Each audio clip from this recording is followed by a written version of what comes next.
হরে কৃষ্ণ। তো 11 নম্বর শ্লোকে আমরা আজকে আহ, পড়ছি এর পরবর্তী অংশ, অর্থাৎ সুখদেব এত বিশাল এই গ্রন্থ ভাগবতম কেন তিনি অধ্যয়ন করেছিলেন, এই 11 নম্বর শ্লোকে তা বলা হচ্ছে। হরির গুণাক্ষিপ্তমতি ভগবান বাদরায়িণী অধ্যগাৎ মহদাখ্যানম নিত্যম বিষ্ণু জনপ্রিয়।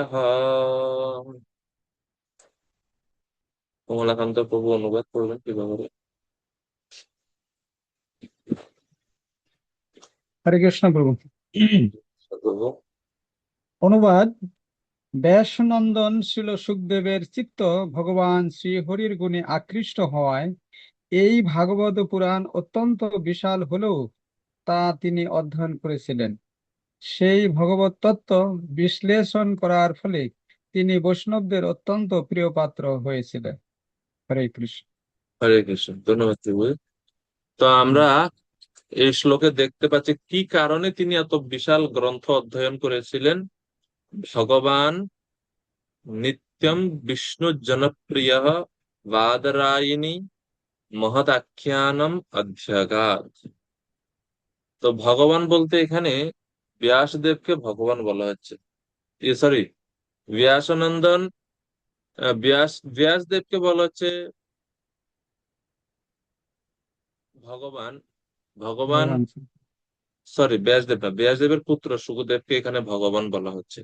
তো এখানে ভগবান শব্দের অর্থ সাধারণত আমরা জানি যে ভগবান কাকে বলে, পরম পুরুষোত্তম কে ভগবান বলা হয়ে থাকে, বা যার মধ্যে 6 প্রকার ঐশ্বর্য পরিপূর্ণভাবে আছে তাকে বলা হয় ভগবান। কিন্তু এই ভগবান শব্দ অন্য অর্থেও ব্যবহৃত হয়ে থাকে। হুম, অন্য অর্থে কিভাবে? অন্য অর্থে হচ্ছে যে যিনি ভগবান এর অত্যন্ত প্রিয়, তাকেও এই ভগবান শব্দ দ্বারা সম্বোধন করা হয়ে থাকে। অথবা এই 6 প্রকার ঐশ্বর্যের 3-4টা ঐশ্বর্য যদি কারোর মধ্যে দেখতে পাওয়া যায়, সেই আহ ভক্তদেরকেও ভগবান বলা হয়। তো এই ভগবান মানে হচ্ছে ভগবানের অত্যন্ত প্রিয়, সেই কারণে। ঠিক আছে। সেই জন্য বলছে ভগবান মানে হচ্ছে যোগ ঐশ্বর্যশালী, যোগ ঐশ্বর্যশালী বা শক্তিমান, যদি আমরা দেখি শব্দ অর্থের মধ্যে।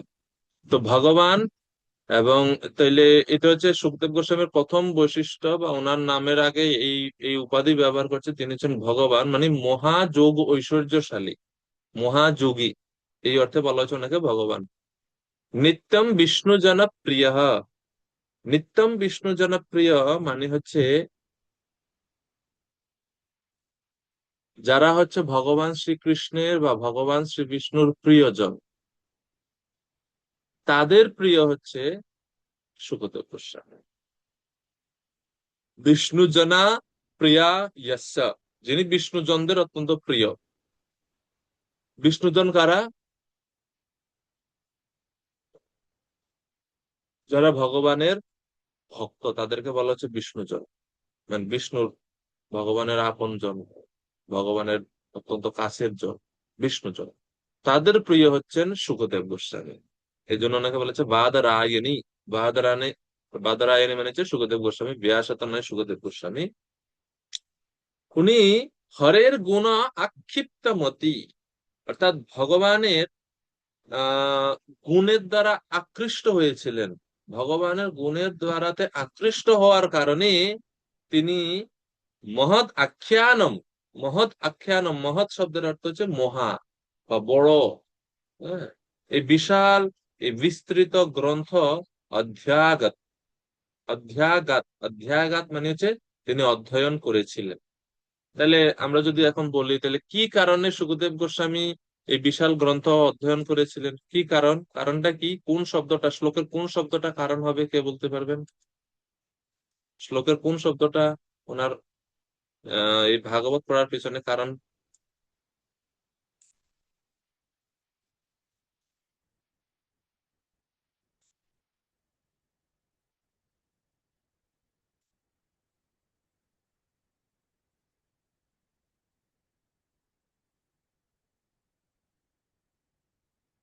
কোনটা হবে বলুন, কে বলবেন? কার্জন প্রভু? হরে কৃষ্ণ প্রভু, দণ্ডবত প্রণাম। প্রভু, কেন বিষ্ণু বলবেন? জনপ্রিয়। না না, বিষ্ণুর জন্য মানে তো তিনি তিনি ভগবানের ভক্তদের প্রিয়, কিন্তু সেটা সেটা হচ্ছে ওনার বৈশিষ্ট্য বা ওনার কি বলে ওনার মহিমা এটা। শুকদেব গোস্বামীর মহিমা এটা, কিন্তু কি কারণে তিনি এই ভাগবত অধ্যয়ন করেছিলেন, সেই বিশেষ কারণটা কি বলেছিলাম, এখনই বললাম।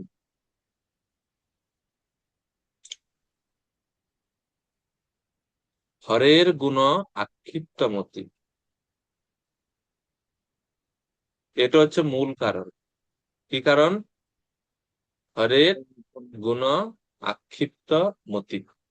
হরের গুণ আক্ষিপ্ত মানে মতি মানে হচ্ছে পরমেশ্বর ভগবান শ্রীহরির গুণের দ্বারাতে তিনি ভগবানের প্রতি আকৃষ্ট হলেন। আর এই ভগবানের প্রতি আকৃষ্ট হয়েই তিনি এই বিশাল বিস্তৃত গ্রন্থ তিনি অধ্যয়ন করেছিলেন। তো প্রভুপাদ তাৎপর্যে ভক্ত এবং নির্বিশেষবাদী এই দুই শ্রেণীর আধ্যাত্মবাদীদের সম্বন্ধে আলোচনা করছে, যে তারা এক অন্যকে পছন্দ করে না। ভক্তরা যারা নির্বিশেষবাদী তাদেরকে পছন্দ করে না, নির্বিশেষবাদীরা ভক্তদেরকে পছন্দ করে না, তাদের মতবাদ ভিন্ন। প্রথমে প্রভুপাদ শুরু করেছেন শুকদেব গোস্বামীর মহিমা সম্বন্ধে, যে শুকদেব গোস্বামীর স্থিতিটা কি, কেন কেন ওনাকে ভগবান বলা হচ্ছে, কেন ওনাকে বিষ্ণু জনপ্রিয় বলা হচ্ছে। কারণ তিনি মাতৃগর্ভ অবস্থাতেই মায়ামুক্ত, তিনি জন্ম থেকেই মায়ামুক্ত। তিনি জন্মগ্রহণ করার আগেই কন্ট্যাক্ট করে আসছেন যে আমাকে যেন মায়া ধরতে না পারে, স্পর্শ যেন আমাকে করতে না পারে। তো এই হচ্ছে ওনার মহিমা। জন্মের শুরু থেকেই বা আগে থেকে তিনি মায়া থেকে মুক্ত। সেই সুখদেব গোস্বামী তিনি এই ভাগবত অধ্যয়ন করেছিলেন, অধ্যায়াগাত অধ্যয়ন করেছিলেন। এরপরে প্রভুপাদ এই ভক্ত এবং নির্বিশেষবাদী সম্বন্ধে বলছেন। তারপরে প্রভুপাদ আরো বলছেন যে নির্বিশেষবাদী যে তারা অনাদিকাল ধরে, প্রভুপাদ বলছে যে অনাদিকাল ধরে এই দুই পরমার্থবাদীরা মানে ভক্ত এবং নির্বিশেষবাদী তাদের মধ্যে প্রতিদ্বন্দ্বিতা রয়েছে। অনাদিকাল থেকে মানে সেই সৃষ্টি শুরু থেকে এই দুই পার্টির মধ্যে ঝামেলা এমনকি এখনো চলছে। মানে যারা নির্বিশেষবাদীরা তারা ভক্তদের পছন্দ করে না, চলছে এই ঝামেলা এখনো। তো প্রভুপাদ লেখছেন পরে যে তাই মনে হয় সুখদেব গোস্বামীও ভগবত ভক্তদের পছন্দ করতেন না প্রথম দিকের কথা, কিন্তু এখন যেহেতু তিনি নিজেই ভগবত ভক্তে পরিণত হন তাই তারা একে অন্যের সঙ্গ কামনা করেন। এই জন্য বলছেন নিত্যম বিষ্ণু জনপ্রিয়। বিষ্ণু জনেরা তার সঙ্গ লাভ করার আকাঙ্ক্ষা করেন, কেননা তিনি হচ্ছেন ব্যক্তি ভাগবত।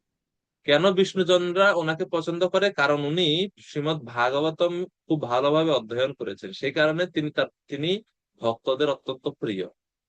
তো এই শ্লোক আমাদের খুব গুরুত্বপূর্ণ এই শিক্ষা প্রদান করে যে আমরা যদি ভক্তদের সাথে খুব ভালো সম্পর্ক রাখতে চাই বা ভক্তদের যদি আমরা প্রিয় হতে চাই, আমরা যদি ভক্তদের প্রিয় হতে চাই, ভক্তদের স্নেহভাজন হতে চাই, কৃপা পাত্র হতে চাই, তাহলে আমাদেরও এই শ্রীমৎ ভাগবত গ্রন্থ ভালো করে অধ্যয়ন করা উচিত এবং ভাগবতের আশ্রয় গ্রহণ করা উচিত। নিত্যম বিষ্ণু জনপ্রিয়। ভক্তদের মধ্যে পরস্পর যে মনোমালিন্য, দ্বেষ ভাব, এইসব গুলো দূরীভূত হয়ে যায় যদি সব ভক্তরা একসাথে বসে ভাগবত অধ্যয়ন করে। অনেক পূর্বে এরকম একবার একটা ঘটনা ঘটেছিল। আহ শ্রীমৎ প্রভা বিষ্ণু স্বামী মহারাজ,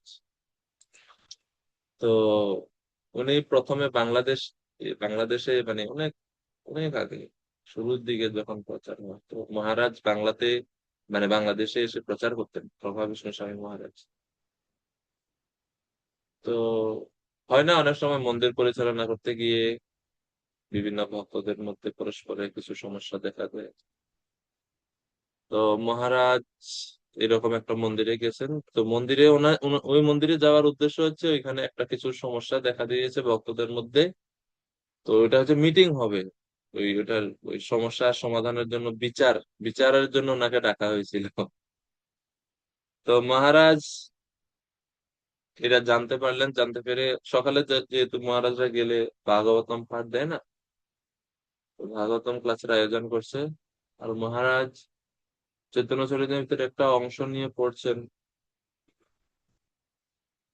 সব ভক্তদেরকে পাঠে ডাকা হয়েছিল, কারণ সবাই মহারাজ আসছে পাঠে, তো সবাই আসবে শ্রবণ করার জন্য। আর মহারাজের ওই যে পাঠটারই মানে চৈতন্য চরিতামৃতের ওই অংশটা তিনি এমন ভাবে সিলেক্ট করেছেন যে ওই যে চলমান যে সমস্যা, সেই সমস্যাটা যেন এই আলোচনার মধ্যে থাকে, এরকম একটা অংশ তিনি আলোচনার মধ্যে। তো ওনার 1.5 ঘন্টা ক্লাস শুনলো সবাই, শুনে ওই বিচার ওইখানেই শেষ, ওই ঝামেলা ওইখানেই শেষ। ওই ভগবানের কথা, এই চৈতন্য চরিতামৃতের কথা শুনে ভক্তদের মধ্যে যে পরস্পরের মধ্যে যে সমস্যা বা যে দ্বন্দ্ব ছিল, এটা ওই ভাগবতম শ্রবণের ফলে, চৈতন্য চরিতামৃত শ্রবণের ফলে সমাধান হয়ে গেছে। আর আলাদা করে মিটিং করতে হয়নি, ওই পাঠ থেকেই সবাই তাদের উত্তর পেয়ে গেছে, সমাধান হয়ে গেছে। তো এটা হচ্ছে ভগবানের কথার বৈশিষ্ট্য। আচ্ছা, বিশ্বনাথ চক্রবর্তী ঠাকুর বলছেন যে আহ, নারদের কৃপায় ব্যাসদেব কৃষ্ণের গুণ সমূহের মাধুর্য অনুভব করেছিলেন। ব্যাসদেবের কৃপায় শুকদেব সেই একই মাধুর্য আরো গভীরভাবে অনুভব করেছিলেন, তা এই শ্লোকে বর্ণনা করা হচ্ছে। বিশ্বনাথ চক্রবর্তী ঠাকুরের উক্তিটা কত সুন্দর। তিনি বলছেন যে নারদ মুনির আশীর্বাদে ব্যাসদেব ভগবানের মাধুর্য অনুভব করেছিলেন। কেননা ব্যাসদেব প্রথমে তিনি হচ্ছে ভগবানের গুণ মহিমা যথার্থ রূপে বা যথেষ্ট রূপে বর্ণনা করেননি। তো নারদ মুনি উপদেশ দিয়েছেন বলে তিনি বিস্তৃত ভাবে ভাগবতটাকে রচনা করেছেন, মানে ভগবানের গুণ মহিমা এবং ভক্তির মহিমা তিনি বর্ণনা করেছেন, তাই না? সেজন্য বলছে যে নারদ মুনির কৃপায় ব্যাসদেব কৃষ্ণের গুণ সমূহের মাধুর্য অনুভব করেছেন। আর সেই ব্যাসদেবের কৃপাতে সুখদেব গোস্বামী সে একই মাধুর্য, সেই ভগবত মাধুর্য আরো গভীর ভাবে অনুভব করেছিলেন। এটাই হচ্ছে এই শ্লোকের মূল ভাব। ঠিক আছে, প্রথম বিষয় হচ্ছে এটা। এরপরে সুখদেব গোস্বামীর চিত্ত ভগবানের প্রতি যে আকৃষ্ট হলো বা আকৃষ্ট, সেই সম্বন্ধে বিশ্বনাথ চক্রবর্তী ঠাকুর তিনি ব্যাখ্যা করে বলছেন যে কৃষ্ণের গুণাবলী দ্বারা সুখদেব গোস্বামীর চিত্ত বিক্ষিপ্ত হয়েছিল। হরের গুণ আক্ষিপ্ত মতি, মানে ভগবান শ্রীকৃষ্ণের গুণ সমূহের দ্বারা তার হৃদয় বা তার মনে আক্ষেপের সৃষ্টি হলো। আক্ষেপ, ক্ষিপ্ত মতি মানে হচ্ছে আক্ষেপ সৃষ্টি হয়েছে, বিক্ষিপ্ত হয়েছে। কি বিক্ষিপ্ত ভাব বা কি আক্ষেপ সুখদেব গোস্বামীর মনে সৃষ্টি হয়েছে, সেটা তো আমরা ভাগবতমে পাচ্ছি না। তো বিশ্বনাথ চক্রবর্তী ঠাকুর সেই ভাবটা আমাদের কাছে প্রকাশ করছেন যে কি আক্ষেপ সুখদেব গোস্বামীর মনের মধ্যে দেখা দিয়েছে ভগবানের শ্রীকৃষ্ণের গুণাবলীর দ্বারা আকৃষ্ট হয়ে। এই জন্য বলছে হরের গুণ আক্ষিপ্ত মতি, মতি মানে হচ্ছে মন। মন কি হয়েছে? আক্ষেপ দেখা দিয়েছে মনের মধ্যে। কি আক্ষেপ? সুখদেব গোস্বামী মনে মনে চিন্তা করলেন, হায় আমার দুর্ভাগ্য, আমার মন্দ ভাগ্য, আমি কত আহ মানে কি বলে, আমার ধিক, ধিক আমার মনকে, ধিক আমার বুদ্ধিকে। কেন ধিক্কার দিচ্ছেন তিনি তার নিজের মনকে? কারণ ভগবানের গুণাবলী, ভগবানের যে গুণ এত মধুর হওয়া সত্ত্বেও এতদিন পর্যন্ত আমার বুদ্ধি, আমার মন এই নিরর্থক ভাবে, ফালতু, এই নিকৃষ্ট যে বা ভগবত ভক্তির তুলনায় তো নিকৃষ্ট, এই নিরর্থক ভাবে ব্রহ্ম উপলব্ধিতে আমার মন এতদিন পর্যন্ত নিবদ্ধ ছিল। আর এইদিকে ভগবান শ্রীকৃষ্ণের গুণ মাধুর্য এত শ্রেষ্ঠ, আমার মন এত দিন ধরে এই সব থেকে বঞ্চিত ছিল। ধিক আমার মনকে, আমি আমার মনকে ধিক্কার জানাই। ভগবানের গুণমহিমার মাধুর্য আমি এতদিন পর্যন্ত আস্বাদন করতে পারিনি। তো এই আক্ষেপ ওনার মনের মধ্যে দেখা দিয়েছে। বুঝতে পারছেন আশা করি। মনে করুন যে আহ যে আপনাকে আহ কিভাবে বলা যায়, মনে করেন আপনাকে এখন আমের সিজন, তো আমাদের বাংলাদেশে কিছু অঞ্চলে রাজশাহী এদিকের, রাজশাহী বা যশোর এদিকের আম খুব, রংপুরের কিছু কিছু আম আছে খুব ভালো আম। যেমন রংপুরে এক বিখ্যাত আম আছে হাড়ি ভাঙ্গা। তো আপনাকে কেউ একজন আম দিছে, বলছে যেটা হাড়ি ভাঙ্গা আম, খুব মানে এই আমের বৈশিষ্ট্য মানে ভালো, খুব সুন্দর মিষ্টি স্বাদ, খুব স্বাদ টেস্ট ভালো আছে। তো আপনি হচ্ছে এই আম খেলেন, তো আপনি ভাবছেন বা হাড়িভাঙা আম খুব ভালো, কিন্তু আপনি জানতেন না যে এটা এর থেকেও মানে এই যে যে উনি আপনাকে দিয়েছে হাড়িভাঙা বলে, এটা আসলে হাড়িভাঙা না, এটা অন্য কোনো আম ছিল। প্রকৃত হাড়িভাঙা আম আপনাকে দেয়নি সে, মানে ওই জাতের আম, ভালো জাতের আমটা এখনো পর্যন্ত আপনাকে সে দেয়নি, অন্য একটা নর্মাল আমকে সে ওই হাড়িভাঙা বলে আপনাকে দিয়ে দিয়েছে। তো সেটা তো কিছুদিন পরে আরেকজন ব্যক্তি আপনাকে মনে করুন মূল যে অরিজিনাল যে হাড়িভাঙা আম সে আম আপনাকে দিছে, বা হিমসাগর আম আপনাকে দিছে, বা গোপাল ভোগ, বিভিন্ন আমের নাম আছে বাংলাদেশে। তো এই এই আম আপনাকে দিছে অরিজিনালটা, সেটা খেয়ে আপনি বলছেন হায় হায়, এতদিন ধরে তাহলে আমি কি হাড়ি ভাঙা আম খেলাম। এই আম যেটা আমাকে এতদিন এই ব্যক্তি দিয়েছে সেটা তো আসলে প্রকৃত এই হাড়ি ভাঙা আম ছিল না। তখন মনের মধ্যে কি হবে না, ধিক্কার হবে না, হায় হায় আমি এতদিন কোথায় এই আমটা যদি পেতাম। তো সুখদেব গোস্বামীর মনের মধ্যে এরকম আক্ষেপ সৃষ্টি হচ্ছে যে আমি এতদিন ধরে আমি ভগবানের এই যে এত সুন্দর সুইটনেস, ভগবানের যে মাধুর্য, গুণ মাধুর্য, রূপ মাধুর্য, লীলা মাধুর্য, এগুলো থেকে আমি এতদিন ধরে বঞ্চিত ছিলাম। আমি এই এই তিতা ব্রহ্ম উপলব্ধিতে আমার মন এতদিন ধরে আহ নিমগ্ন ছিল বা আকৃষ্ট ছিল। তো এইভাবে তার মনের মধ্যে আক্ষেপ সৃষ্টি হয়েছে। কারেক্ট? বুঝতে পারছেন আশা করি।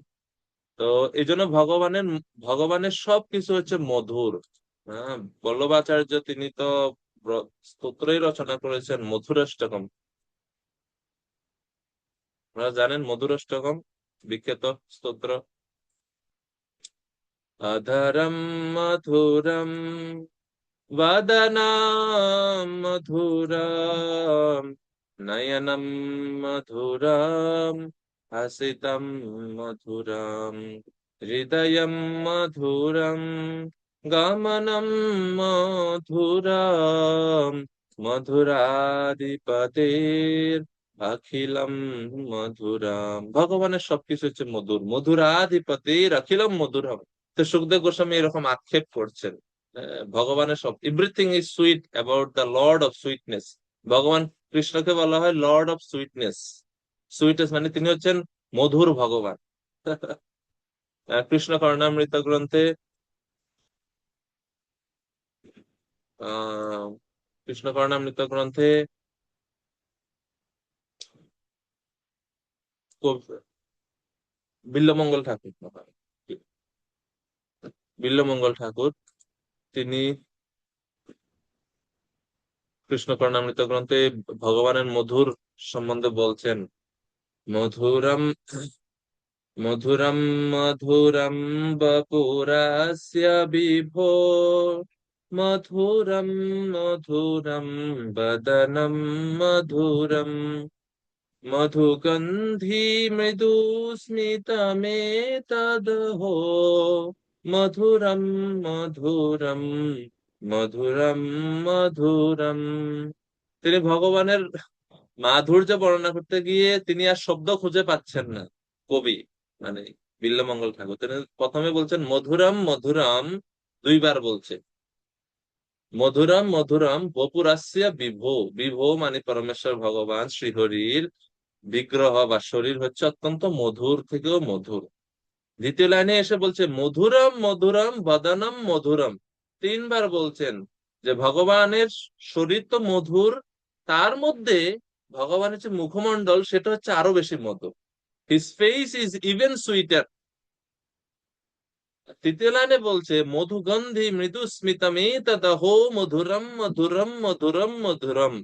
এবং সেই মুখমণ্ডলের মধ্যে ভগবানের যে যে স্মিত হাসি, স্মিতম, মধুগন্ধি মৃদু স্মিতম, মৃদু স্মিত হাসি যে ভগবানের মুখের মধ্যে, সেই সেই স্মিত হাসি হচ্ছে তার থেকেও মধুর, তার থেকেও মধুর, তার থেকেও মধুর। সেই হাসির জন্য চারবার মধুরম শব্দ ব্যবহার করছেন। His gentle smile smelling of honey is the sweetest. তো সুইট, সুইটার, সুইটেস্ট। ভগবানের বিগ্রহ বা ভগবানের শরীর হচ্ছে সুইট, ভগবানের মুখমণ্ডল হচ্ছে সুইটার, আর মুখমণ্ডলের মধ্যে যে ভগবানের স্মিত হাসি সেটা হচ্ছে সুইটেস্ট। এভাবে মধুরম, শেষে তিনি জাস্ট মধুরম মধুরম মধুরম মধুরম, মধুর মধুর মধুর মধুর। তো সেই জন্য এখানে আমরা দেখছি যে সুখদেব গোস্বামী আক্ষেপ করছেন, ইস আমি আমার সময়টা কাটালাম ব্রহ্ম উপলব্ধিতে, আর এই মিস করলাম এত মধুর জিনিসটা। তো এরকম এরকম আক্ষেপ আমাদেরও হওয়া উচিত, আমাদেরও মনের মধ্যে এরকম আক্ষেপ থাকা উচিত। আক্ষেপ না থাকলে ভক্তিতে আসলে অগ্রসর হওয়াটা একটু কঠিন। আক্ষেপ ভাব থাকা উচিত যে আমি আমার জীবন কত ভাবে নষ্ট করছি, করেছি তো পূর্বে, এখনো কত সময় কত নষ্ট করছি, প্রতিদিন কত ঘন্টা আমি কৃষ্ণ স্মরণ ব্যতি রেখে কাটাচ্ছি। প্রতিদিন যদি আমি আধা ঘন্টা সময় ভগবানকে ভুলে থেকে কাটাই বা ইচ্ছা করে সময় অপচয় করি, ভক্তিতে সময় অপচয় করি, প্রতিদিন যদি আমি এরকম আধা ঘন্টা করে করি, 1 মাসের মধ্যে দেখা যাচ্ছে যে উম কত কত সময় আমার মিস হচ্ছে। এরকম বছরে কত সময় আমার মিস হচ্ছে। আমার এই 50 বছরের জীবনে আমি কত দিন আমি নষ্ট করলাম শুধু শুধু। আমাদের জীবনের সবচেয়ে দামি সম্পদ হচ্ছে সময়। সবচাইতে দামি সম্পদ হচ্ছে সময়। সময়কে আর আনা যায় না। তো সেই কারণে সুখদেব গোস্বামীর এই আক্ষেপটা যে আমি সময় অপচয় করি। যদিও তিনি হচ্ছেন এরকম না, এটা হচ্ছে ওনার বিনয়তা বশত তিনি এরকম ভাবছেন। সুখদেব গোস্বামী যে তিনি ভগবানকে ভুলেছিলেন এটা না, উনি হচ্ছে বিনয় প্রকাশ করছেন এভাবে। কিন্তু আমাদের এরকম ভাবা উচিত। তো এই জন্য আহ, আক্ষেপ করছেন, এই জন্য বলছে হরের গুণ আক্ষিপ্তা মধ্যে। বিশ্বনাথ চক্রবর্তী ঠাকুর এভাবে ব্যাখ্যা করছেন। আর বিষ্ণু জনপ্রিয়, তিনি কেবল আত্মারামদেরই প্রিয় বলে গণ্য করতেন না, বরং কৃষ্ণ বিষয়ক আলোচনার প্রতি আকর্ষণের কারণে বৈষ্ণবদেরও প্রিয় বলে গণ্য করতেন। তো বিষ্ণু জনপ্রিয় এই শব্দে দুই ভাবেই ব্যাখ্যা করা যায়। বিষ্ণু জনপ্রিয় এর অর্থ এক এক অর্থ হতে পারে এটা যে যেহেতু সমস্ত বৈষ্ণবেরা সবসময় ভগবানের কথা আলোচনা করে, আর এখন সুখদেব গোস্বামী তিনি নিজেও ভগবানের গুণের প্রতি আকৃষ্ট হয়ে গেছে, তাইলে আমরা জানি যে সমগোত্রীয় মানুষেরা একসাথে থাকতে পছন্দ করে। তো সুখদেব গোস্বামীর মনের মধ্যে ভগবানের গুণের প্রতি আকৃষ্ট ভাব আছে, আর বৈষ্ণবেরাও সবসময় ভগবানের গুণ ও মহিমা নিয়ে আলোচনা করে। এই কারণে বৈষ্ণবেরা সুখদেব গোস্বামীর অত্যন্ত প্রিয় হয়ে গেছে। তিনি এখন আর ওই জ্ঞানীদের সঙ্গ করেন না, তিনি এখন কাদের সঙ্গ করছে? ভক্তদের সঙ্গ করছে। ঠিক আছে না? তো এই জন্য বলছে বিষ্ণু জনপ্রিয়, বিষ্ণু জনেরা সুখদেব গোস্বামীর কাছে অত্যন্ত প্রিয়। কেন প্রিয়? কারণ বিষ্ণু জনেরা সবসময় ভগবানের গুণ মহিমা আলোচনা করে, তিনিও ভগবানের গুণের প্রতি আকৃষ্ট। তো দেখবেন যে ভক্তদের মধ্যে এই লাইক মাইন্ডেডনেস আমরা খুঁজে বের হই, যে সমগোত্রীয়, যে আপনার ঝাল পছন্দ, আমারও ঝাল পছন্দ, তো আমরা একসাথে ভালো বন্ধু। আপনার নীল রং পছন্দ, আমারও নীল রং পছন্দ, তো একসাথে আপনার এই রাগটা এই এই সুরটা পছন্দ, আমারও এই সুর পছন্দ, আমরা বন্ধু। তো তো বিষ্ণু জনেরা হরে হরে ভগবানের গুণ মহিমা সবসময় আলোচনা করে। সুখদেব গোস্বামীর ওই একই ভাব আছে, সেই কারণে বিষ্ণু জনপ্রিয়। অথবা দ্বিতীয় অর্থ হচ্ছে বৈষ্ণবগণই সুখদেব গোস্বামীকে প্রিয় বলে মনে করতেন। কেন প্রিয় বলে মনে করতেন? কেননা তিনি ভগবান, ওই যে যেটা প্রথমে বলা হচ্ছে, ব্যাসদেবের থেকেও সুখদেব গোস্বামীর ভগবত উপলব্ধি বা ভগবত মাধুর্য অনুভবটা আরো বেশি গভীর। ঠিক আছে? তো যার হৃদয়ে যত বেশি গভীরতা আছে, তার মুখের কথা তত বেশি কি হবে? মিষ্টতা হবে, তাই না? আপনারা আখ খেয়েছেন? আখ, সুগার কেন ইংরেজিতে বলুন, আখ, ইক্ষু, ইক্ষু আখ খেয়েছেন? আচ্ছা। আহ বলুন তো যে আখের কোন অংশটা সবচাইতে মিষ্টি বেশি? একেবারে অগ্রভাগ মানে মাথার দিকটা, না গোড়ার দিকটা? আখের সব পুরো মানে একটা আখ যদি আপনি তুলেন, আখের পুরো আখটা কিন্তু একই রকম মিষ্ট নাই, মিষ্টতার ভিন্ন আছে। আহ, কোনটা সবচাইতে বেশি মিষ্টি লাগে, কোন অংশটা? আনন্দময়বাবু জানেন? ও মাঝের অংশটা। উম, না, আপনি আখ খান নাই ভালো করে, আপনি আখ খাইবেন বেশি করে, ভালো করে খেয়ে দেখবেন। তিন তিন অংশ, গোড়া, মাঝখানে এবং মানে মাথাটা ভালো করে দেখবেন, খেয়ে বুঝবেন।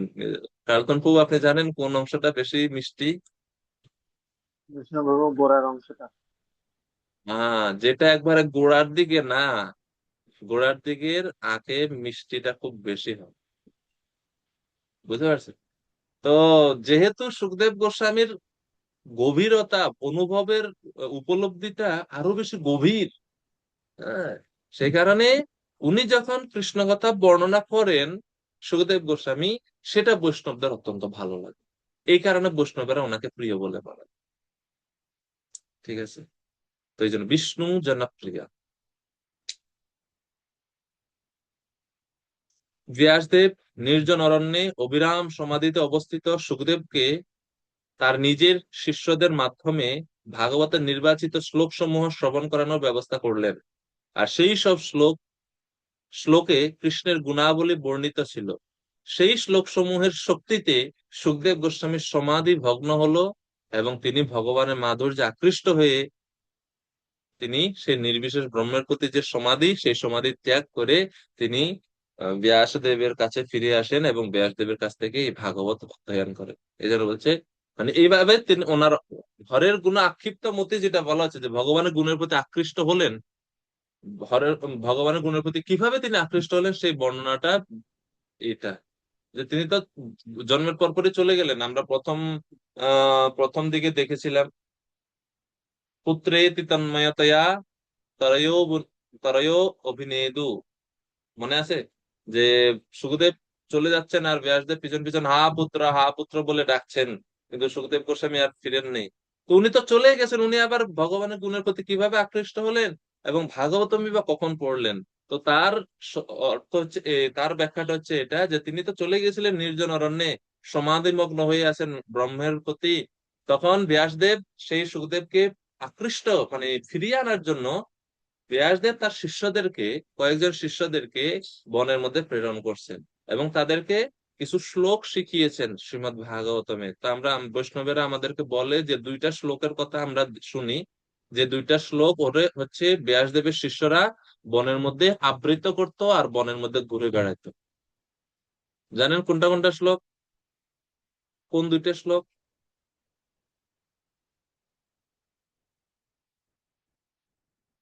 সৌম্য চৈতন্য প্রভু জানেননি আপনি? শুভজিৎ প্রভু হাত তুলছেন, প্রভু বলুন। হরে কৃষ্ণ প্রভু, ধন্যবাদ, প্রণাম। প্রভু। ওটা ক্লাসে একটা শুনেছিলাম প্রভু, আমি সঠিক জানি না, ওই বরহা পীড়ম নটবর বপুহ কর্ণিয়া কর্ণিয়া তারম, আর একটা হচ্ছে অহবকীয়ম স্তন কালকুটম, এরকম কিছু একটা ক্লাসে শুনেছি। আহ ঠিক আছে, এই এই দুইটাই শ্লোক, ঠিক আছে প্রভু।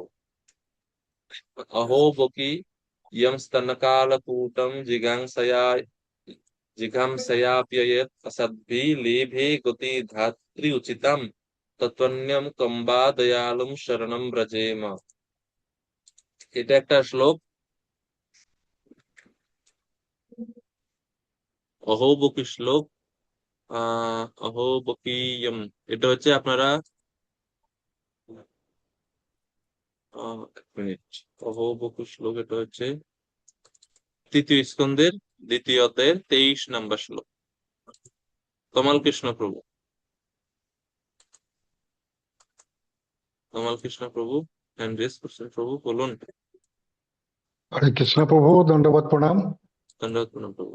অহো বকিজম স্তনকালকুটম জিঘাং শয়াপ্যতপিয় সাধি লেভে গতিম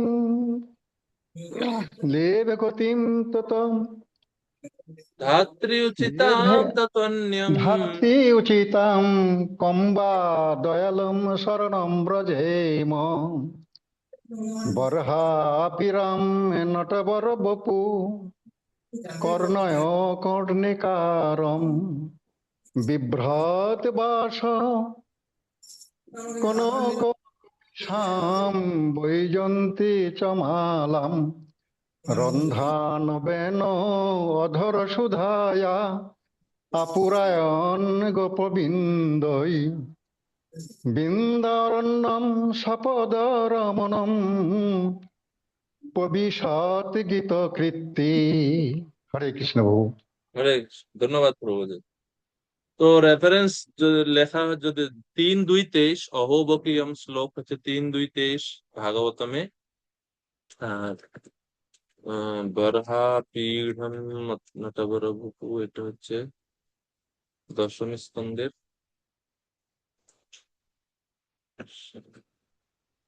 নটবর ভুপু।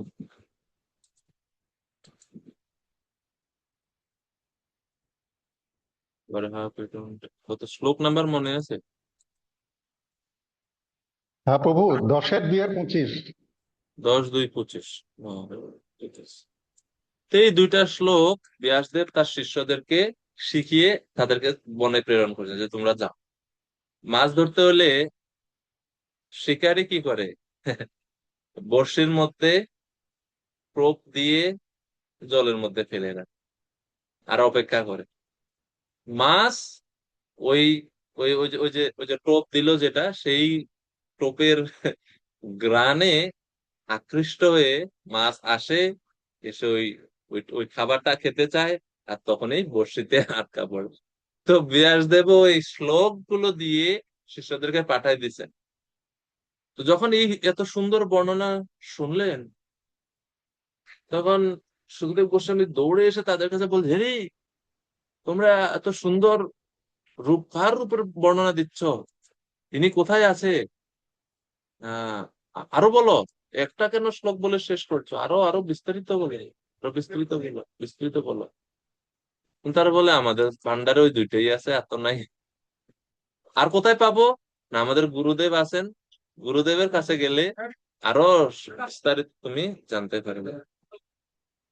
তো বলছে চলো চলো গো। তো তখন তিনি তার সমাধি ভগ্ন হয় এবং তিনি ভগবানের এই মাধুর্যের প্রতি আকৃষ্ট হয়ে ব্যাসদেবের কাছে আসেন।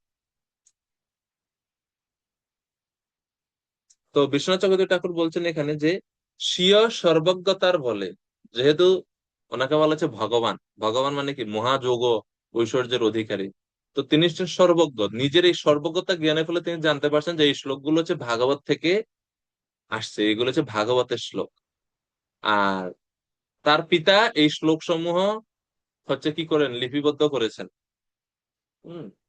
তো এটা জেনে তিনি ব্যাসদেবের নিকটে আসেন এবং ভাগবত অধ্যয়ন করেন। এই কাহিনী ব্রহ্মবৈবর্ত পুরাণে বর্ণিত হয়েছে। এটা ভাগবতে এরকম কাহিনীটা নাই। এই যে যেটা এখন আমরা বললাম যে বনে গেছে শিষ্য, এটা ব্রহ্মবৈবর্ত পুরাণে এই কাহিনী আছে। তো সেখান থেকে বিশ্বনাথ চক্রবর্তী ঠাকুর উল্লেখ করছেন। তো মূল বিষয় এটাই যে পিতা পুত্র অর্থাৎ ব্যাসদেব এবং শুকদেব, যারা ব্রহ্ম উপলব্ধির চূড়ামণি ছিলেন, তাদের জয় করে ভক্তি তাদেরকে আহ ভক্তি ভগবানের সেবায় তাদেরকে তিনি ভক্তি দেবী তাদেরকে আকৃষ্ট করে ভগবানের সেবায় নিয়োজিত করেছিলেন। এবং এইভাবে ভক্তি দেবী সমগ্র ব্রহ্মাণ্ডে তার নিজের আধিপত্য স্থাপন করলেন। এই দুইজন ব্যক্তিকে ব্রহ্ম উপলব্ধি থেকে আকৃষ্ট করে ভক্তিতে প্রবেশ করি ভক্তি দেবী সমগ্র জগতে আধিপত্য বিস্তার করলেন। যারা ভক্তিকে এইভাবে বিবেচনা করেন না, তারা বিপদগামী হয়ে যমদণ্ডের যোগ্য হবেন। অর্থাৎ যারা ভক্তি দেবীর এই মান্যতা করে না, তারা কুপথগামী হবে এবং চোর যেরকম শাস্তি পায় সেরকম তারাও যমরাজের দ্বারা শাস্তি পাবে। এই হচ্ছে ভক্তির মাহাত্ম্য। তো এতক্ষণ পর্যন্ত আহ এক মিনিট বলছি।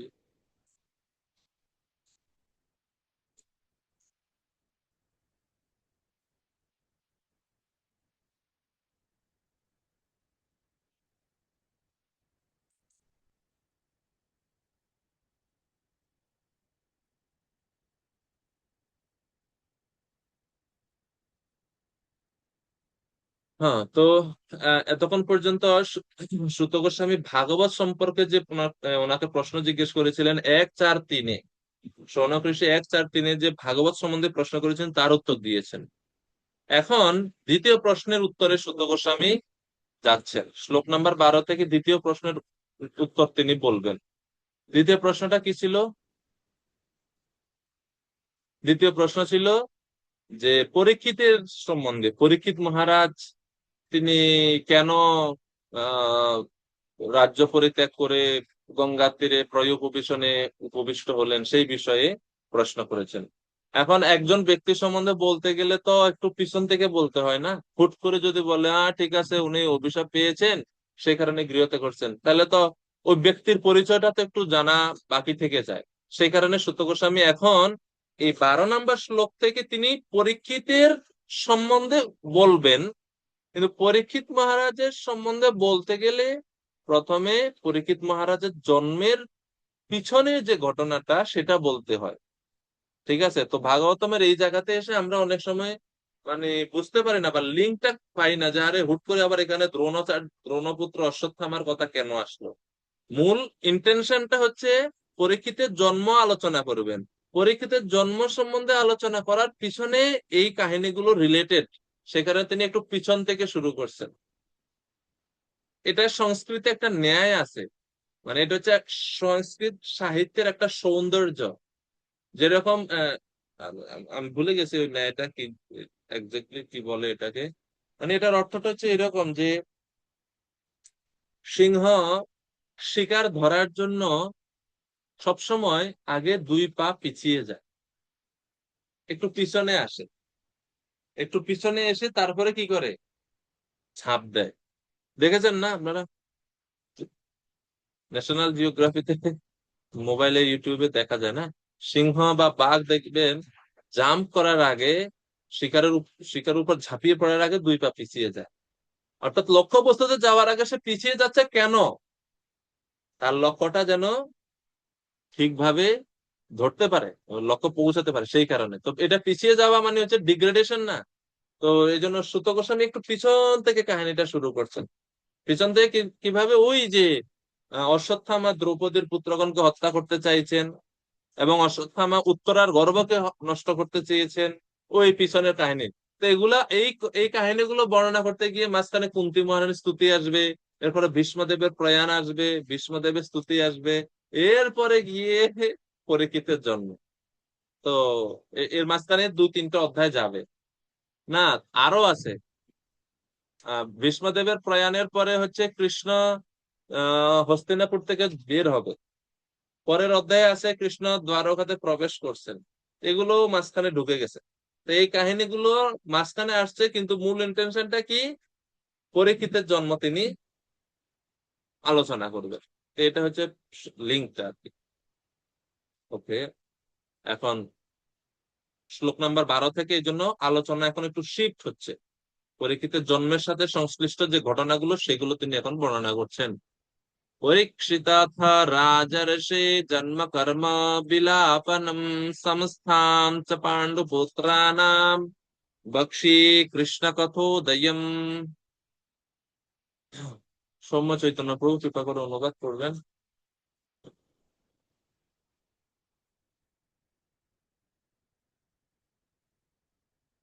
মাইক অন হয়নি প্রভু আপনার।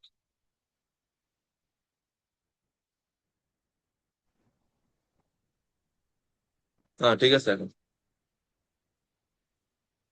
সুত গোস্বামী আহ সৌনকাদি ঋষিদের বললেন, এখানে মুখ্যভাবে কৃষ্ণ কথায় যাতে উদিত হয় সেইভাবে আমি রাজর্ষি পরীক্ষিতের জন্ম ও কর্মবৃত্তান্ত এবং দেহত্যাগ বা মুক্তি বৃত্তান্ত এবং পাণ্ডবদের মহাপ্রস্থান বর্ণনা করব।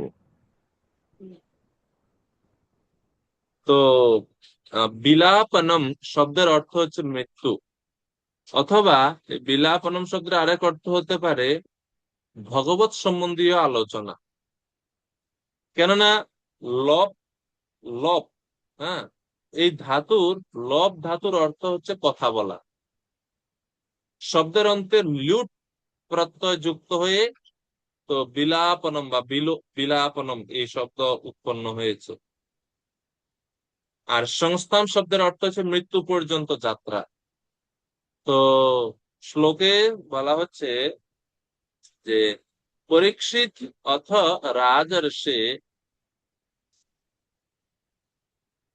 অথ রাজর্ষে মানে যিনি রাজা এবং ঋষি দুইটাই একসাথে, পরীক্ষিত, তার জন্ম তার কর্ম জন্ম কর্ম বিলাপনম। বিলাপনম মানে হচ্ছে মৃত্যু, মুক্তি পর্যন্ত, মুক্তি বা মৃত্যু। কেননা মুক্তি লাভ করার জন্য পূর্ব হচ্ছে মৃত্যুবরণ করতে হবে না।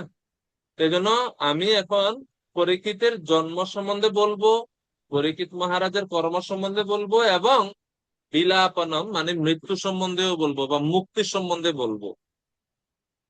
এবং এই কথাগুলো কৃষ্ণ কথা উদয়ম, আমি এমন ভাবে বলবো যেন কৃষ্ণ কথা কেন্দ্র থাকে, বা মুখ্যভাবে কৃষ্ণ কথাই বলা হয়, বা কৃষ্ণ কথাই যাতে উদিত হয়, সেইভাবে আমি পরীক্ষিতের জন্মকর্ম ইত্যাদি ইত্যাদি বলবো। তো এই কারণে ভাগবতের খুব গুরুত্বপূর্ণ একটা নীতি হচ্ছে যে ভাগবত শুধু ভগবানের কথা না, ভাগবত হচ্ছে ভগবান এবং ভগবানের ভক্তদের কথা। ভাগবতের 10টা বিষয়ে আছে, আপনারা জানেন 10টা বিষয়। ভাগবতের 10টা বিষয় কি কি কেউ বলতে পারবেন? হ্যাঁ, ভাগবতের 10টি বিষয় কি কি? अत्र सर्ग विसर्गश्च स्थानं कोशानं पूतयाः मन्वन्तर ঈশানুকথা নিরোধ মুক্তিরাশ্রয়। এর মধ্যে যে ঈশা অনুকথা আছে না, ঈশা অনুকথা, ঈশা অনুকথা মানে হচ্ছে, ঈশ মানে পরমেশ্বর ভগবানের কথা, ঈশ অনু মানে হচ্ছে ভগবান এবং ভগবানের যারা অনুসারী।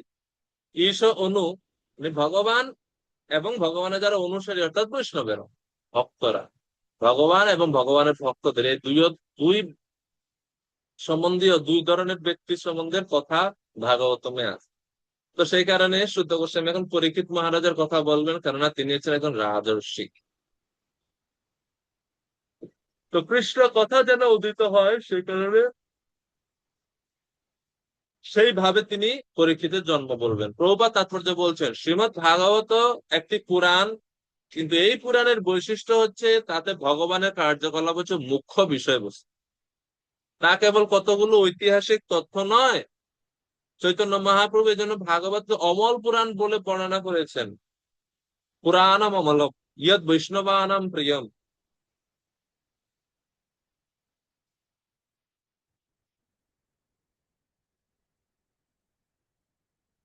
তো এই হচ্ছে ভাগবতের বৈশিষ্ট্য।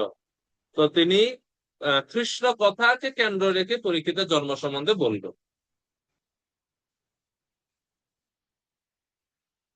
এখন শুরু হয়ে গেছে বর্ণনা, শ্লোক নাম্বার 13 এবং 14।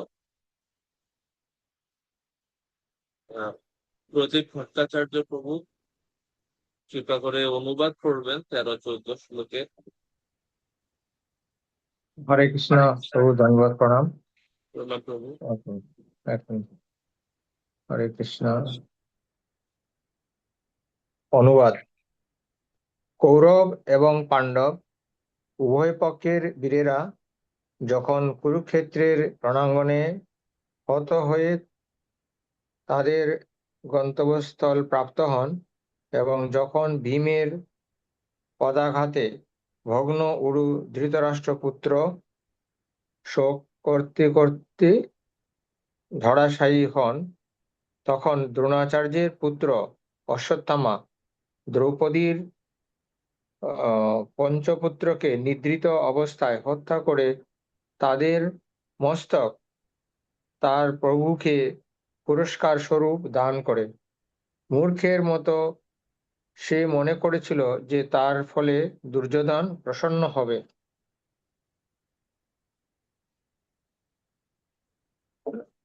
দুর্যোধন কিন্তু তার এই গর্হিত কর্ম অনুমোদন করেনি, এবং সে তাতে মোটেই প্রীত হয়নি। হরে কৃষ্ণ। হরে কৃষ্ণ প্রভু। তো এখানে আমরা দ্রোণা পুত্র অশ্বত্থামার যে গর্হিত কর্ম, নিন্দনীয় কর্ম, সেই বর্ণনা এখানে আমরা দেখতে পাচ্ছি। যে কুরুক্ষেত্রের যুদ্ধের সমাপ্তির পর অশ্বত্থামা দ্রৌপদীর যে পঞ্চপুত্র তাদের নিদ্রিত অবস্থায় হত্যা করলেন। তা আপনারা সবাই জানেন এটা, যে পরীক্ষিত সরি দ্রোণপুত্র অশ্বত্থামা গেছে মূলত পঞ্চপাণ্ডবদেরকে বধ করার জন্য রাত্রিবেলা, যেটা হচ্ছে যুদ্ধ নীতির বিরুদ্ধে। ঠিক আছে, রাত্রিতে কোনো আক্রমণ হয় না। বৈদিক যুদ্ধ কৌশলে যুদ্ধ হবে দিনে, কিন্তু যখন সূর্য অস্ত যায় এবং শঙ্খধ্বনি হয়ে যায়, যারা দিনে রক্তক্ষয়ী যুদ্ধ করছে পরস্পর বিরুদ্ধে, তারাই আবার একসাথে হয়তো গল্পগুজব করে। হ্যাঁ, এটা হচ্ছে বৈদিক সময় যুদ্ধের এই বৈশিষ্ট্য। এবং সময় চলে গেলে কেউ কাউকে আর আক্রমণ করবে না, যুদ্ধের নির্দিষ্ট সময়ের পরে করে না এটা। কিন্তু এখানে অশ্বত্থামা যুদ্ধের যে রীতিনীতি এসব তোয়াক্কা না করে রাত্রিবেলা ঘুমন্ত অবস্থায়, সেটা আরো এক তো হচ্ছে সময় হচ্ছে রাত, দ্বিতীয় হচ্ছে তারা ছিল ঘুমের মধ্যে। নিয়ম হচ্ছে যদি কেউ প্রতিদ্বন্দ্বিতা না করে অথবা যুদ্ধ করতে না চায় তাকে আক্রমণ করা যাবে না। কেউ যদি নিরস্ত্র থাকে তাহলে তাকে আক্রমণ করা যাবে না। কেউ যদি শক্তি সম্পন্ন না হয় তাহলে তাকে আক্রমণ করা যাবে না। এগুলো হচ্ছে যুদ্ধের নীতি। এসব উল্লঙ্ঘন করে অশ্বত্থামা রাতে গেছে তাদেরকে হত্যা হত্যা করার জন্য। আর কৃষ্ণ জানতেন পূর্বে থেকেই। তো কৃষ্ণ পঞ্চপাণ্ডবদেরকে ওই রাত্রিতে মিটিং এর জন্য উনি ওনার শিবিরে ডেকে নেন। আর এই পঞ্চপাণ্ডবের যে 5 পুত্র, সে 5 পুত্র এই পঞ্চপাণ্ডবের শিবিরে ছিল। আর অশ্বত্থামা রাত্রি অন্ধকারে তাদেরকে পঞ্চপাণ্ডব বলে মনে করে, তাদেরকে বধ করে।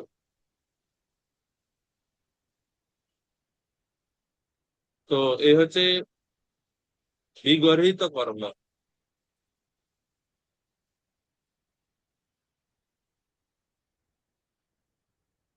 আর অশ্বত্থামার এই কার্য দেখে যে দুর্যোধন অত পাপী, সে দুর্যোধন পর্যন্ত কি হলো, মানে তাকে তিরস্কার করছে, তার প্রতি সন্তুষ্ট হয়নি।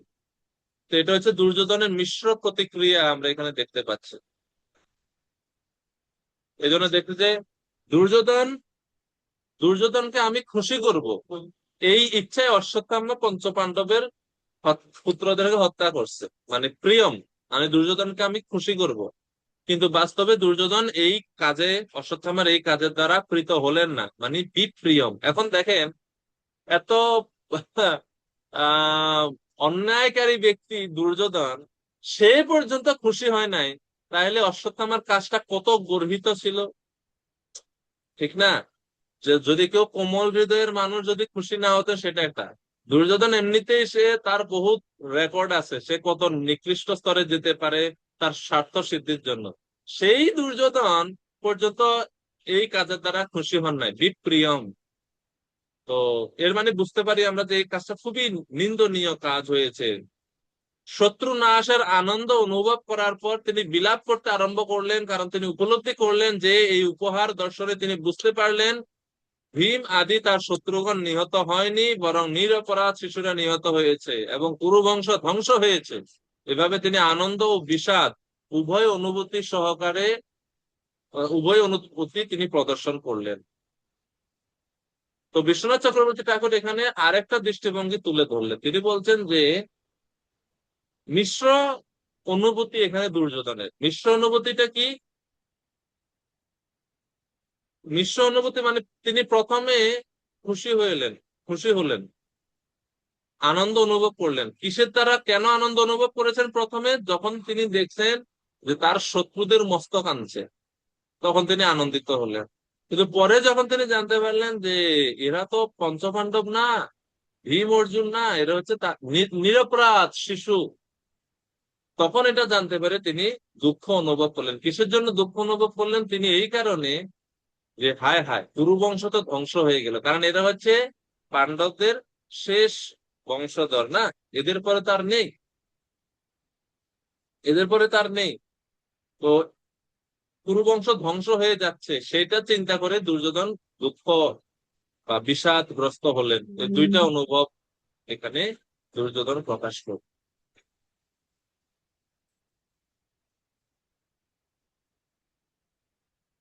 তো এই শ্লোকের তাৎপর্য ছিল প্রভুপাদ কুরুক্ষেত্রের যুদ্ধ সম্বন্ধে এবং কুরুক্ষেত্রের যুদ্ধে যে ভগবান অর্জুনকে ভগবত গীতার জ্ঞান দান করেছেন, সেই বিষয় সম্বন্ধে প্রভুপাদ বলছেন। এখানে তিনটা গ্রন্থ সম্বন্ধে প্রভুপাদ আলোচনা করছেন, গীতা, ভাগবত, চৈতন্য চরিতামৃত। তিন গ্রন্থ সম্বন্ধে তাৎপর্য আলোচনা করছেন। গীতা হচ্ছে কৃষ্ণের কথা, মানে ভগবান শ্রীকৃষ্ণ নিজে মুখে যা বললেন, ভগবত গীতা। ভাগবত হচ্ছে কৃষ্ণ সম্বন্ধীয় কথা, অতএব এটাও কৃষ্ণ কথা। কৃষ্ণ বিষয়ক কথা, এটাও কৃষ্ণ কথা। গীতা কৃষ্ণ কথা, কারণ কৃষ্ণ নিজে বলছেন কৃষ্ণের কথা, কৃষ্ণ কথা। ভাগবত হচ্ছে কৃষ্ণ সম্বন্ধীয় কথা, সেই জন্য কৃষ্ণ কথা। আর চৈতন্য চরিতামৃত, মহাপ্রভু মহাপ্রভুর লীলা বর্ণনা করে চৈতন্য চরিতামৃতে। আর চৈতন্য চরিতামৃত যদি আমরা পড়ি, সেখানে আমরা দেখি মহাপ্রভু কৃষ্ণেরই ভজনা শিখিয়েছেন জগৎবাসীকে। এবং তিনি বলছেন, পৃথিবীতে ভারত ভূমিতে হইল মনুষ্য জন্ম, যার জন্ম সার্থক করি কর প্রভু উপকার। এটাও কৃষ্ণ কথা, মহাপ্রভুর কথা। চৈতন্য চরিতামৃতটাও কৃষ্ণ কথা, এটাই প্রভুপাদ তাৎপর্য উল্লেখ করছেন। তো যখন দ্রৌপদী জানতে পারলেন তার পুত্ররা নিহত হলো বা মারা গেলেন, তো তখন দ্রৌপদী খুবই বিলাপ করা শুরু করলেন, কান্না করা শুরু করলেন। কারণ দ্রৌপ দেখেন, এখানে দ্রৌপদীর শোকের কথা কেন প্রকাশ করা হচ্ছে? কারণ 5 পুত্র 5 পাণ্ডবের, এর মানে পঞ্চপুত্র হত্যার যে শোক, 5 পাণ্ডবের মধ্যে একটা ভাগ হয়েছে। কিন্তু দ্রৌপদীর ক্ষেত্রে এই সব কষ্ট একসাথে দ্রৌপদীকে ভোগ করতে হচ্ছে, কেননা দ্রৌপদীরই এক পুত্র সব। বুঝতে পারছেন না? ভগবত গীতাতে আমরা প্রথমত একটা শ্লোকে দেখি না, সৌভদ্র দ্রৌপদী আসছ সর্বশা পৃথিবী পতে, মনে আছে প্রথম অধ্যায়ে? তো ওইখানে এই দ্রৌপদী আসছ মানে হচ্ছে দ্রৌপদীর পুত্রগণ, ওইখানে দ্রৌপদীর পুত্রদের কথা বর্ণনা আছে।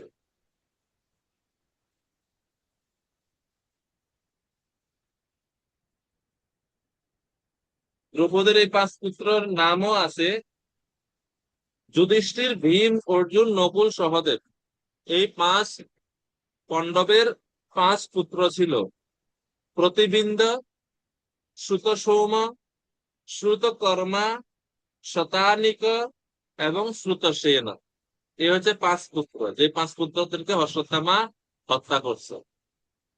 তো এই 5 পুত্র হত্যার শোক 5 পাণ্ডবের ভাগ হয়েছে, কিন্তু মা তো একজন, দ্রৌপদী। সেখানে মায়ের শোকটা এখানে ভাগবত প্রকাশ করছে।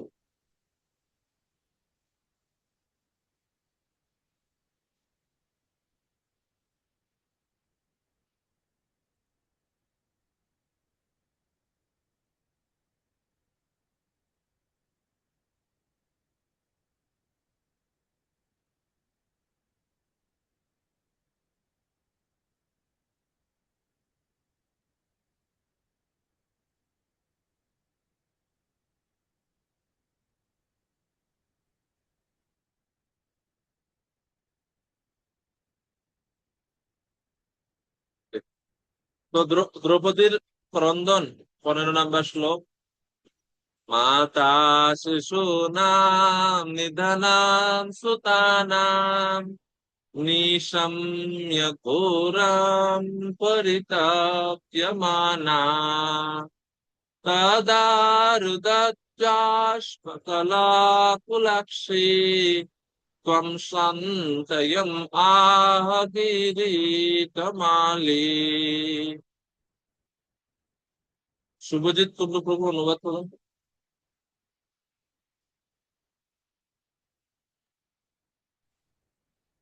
অনুবাদ: পাণ্ডবদের 5 পুত্রের জননী দ্রৌপদী তার পুত্রদের মৃত্যুর সংবাদ শ্রবণ করে অশ্রুপূর্ণ নয়নে আকুলভাবে ক্রন্দন করতে থাকেন। তার গভীর শোক শান্ত করার চেষ্টায় অর্জুন তাকে বললেন, তো যখন দ্রৌপদী মাতা এরকম আকুল ভাবে ক্রন্দন করছেন, তো অর্জুন তার শোক নিবারণের জন্য তিনি বললেন,